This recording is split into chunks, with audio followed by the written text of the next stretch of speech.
ನಮಸ್ಕಾರ ಎಲ್ಲ ಕ್ರಿಕೆಟ್ ಫ್ಯಾನ್ಸ್ಗೆ ಕೊನೆಗೂ ಕಾಯುವಿಕೆ ಮುಗಿತು. ಟಾಟಾ IPL 2026ರ ಶೆಡ್ಯೂಲ್ನ ಫಸ್ಟ್ ಲುಕ್ ರಿಲೀಸ್ ಆಗಿದೆ. ಸೊ ಈ ಸೀಸನ್ನ ರೋಚಕ ಪಯಣ ಹೇಗಿರಲಿದೆ ಅಂತ ಒಟ್ಟಿಗೆ ನೋಡೋಣ ಬನ್ನಿ. ಸರಿ, ಮೊದಲಿಗೆ ಈ ಸೀಸನ್ನ ಅತಿ ದೊಡ್ಡ ಸುದ್ದಿ, ಎಲ್ಲರೂ ಕಾಯ್ತಾ ಇರೋ ಆ ಫಸ್ಟ್ ಮ್ಯಾಚ್ ಬಗ್ಗೆನೇ ಮೊದಲು ಮಾತಾಡೋಣ. ಹೌದು, ಜಗತ್ತಿನ ಅತಿದೊಡ್ಡ T20 ಲೀಗ್, ನಿಮ್ಮೆಲ್ಲರ ಫೇವರೇಟ್ IPL ವಾಪಸ್ ಬಂದಿದೆ. ಈಗಾಗಲೇ ಕ್ರಿಕೆಟ್ ಫೀವರ್ ಶುರುವಾಗಿದಲ್ವಾ? ಅಬ್ಬಬ್ಬಾ, ಉದ್ಘಾಟನಾ ಪಂದ್ಯ ಇದಕ್ಕಿಂತ ಗ್ರ್ಯಾಂಡ್ ಆಗಿರೋಕೆ ಸಾಧ್ಯನೇ ಇಲ್ಲ. ಹಾಲಿ ಚಾಂಪಿಯನ್ಸ್ ನಮ್ಮ Royal Challengers Bengaluru Sunrisers Hyderabad ತಂಡವನ್ನೇ ಎದುರಿಸಲಿದೆ. ಎಂಥ ಅದ್ಭುತ ಆರಂಭ ಅಲ್ವಾ? ಈ ಡೇಟ್ನ ಎಲ್ಲಾದರೂ ನೋಟ್ ಮಾಡಿ ಇಟ್ಕೊಳ್ಳಿ. ಮಾರ್ಚ್ 28, 2026 ನಮ್ಮ ಬೆಂಗಳೂರಿನ ಚಿನ್ನಸ್ವಾಮಿ ಸ್ಟೇಡಿಯಂ ಈ ಕ್ರಿಕೆಟ್ ಹಬ್ಬದ ಮೊದಲ ಸೆಲೆಬ್ರೇಷನ್ಗೆ ಸಾಕ್ಷಿಯಾಗಲಿದೆ.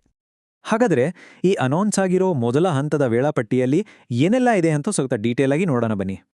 ಸದ್ಯಕ್ಕೆ BCCI ರಿಲೀಸ್ ಮಾಡಿರೋ ಈ ಫಾಸ್ಟ್ ಫೇಜ್ ಶೆಡ್ಯೂಲ್ನಲ್ಲಿ ಒಟ್ಟು 20 ಮ್ಯಾಚ್ಗಳಿವೆ. ಆದರೆ ನೆನ್ಪಿಡಿ, ಇದು ಕೇವಲ ಆರಂಭ ಅಷ್ಟೇ, ಇನ್ನೂ ಪಿಕ್ಚರ್ ಬಾಕಿ ಇದೆ. ಈ 20 ಪಂದ್ಯಗಳು ದೇಶದ 10 ಬೇರೆ ಬೇರೆ ಸಿಟಿಗಳಲ್ಲಿ ನಡೆಯಲಿವೆ. ಅಂದ್ರೆ ಕ್ರಿಕೆಟ್ನ ಸಂಭ್ರಮ ಇಡೀ ದೇಶಕ್ಕೆ ಹರಡಲಿದೆ.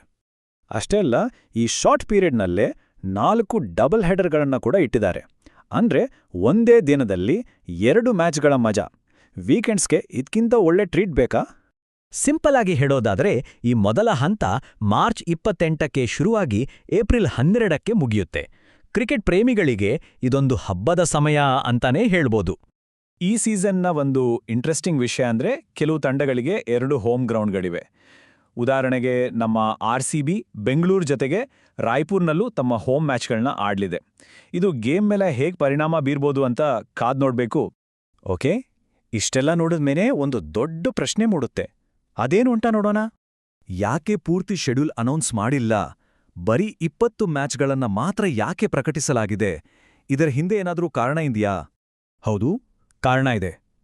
ಇದಕ್ಕೆ BCCI ಕೊಟ್ಟಿರೋ ಸ್ಪಷ್ಟ ಕಾರಣ ಅಂದ್ರೆ ರಾಜ್ಯ ವಿಧಾನಸಭಾ ಚುನಾವಣೆಗಳು.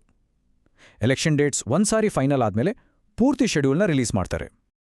ಆದ್ರೆ ಕಥೆಯಲ್ಲಿ ಒಂದು ಟ್ವಿಸ್ಟ್ ಇದೆ. ಇದು ಹಾಲಿ ಚಾಂಪಿಯನ್ಸ್ ನಮ್ಮ RCBಗೆ ಸಂಬಂಧಪಟ್ಟಿದ್ದು.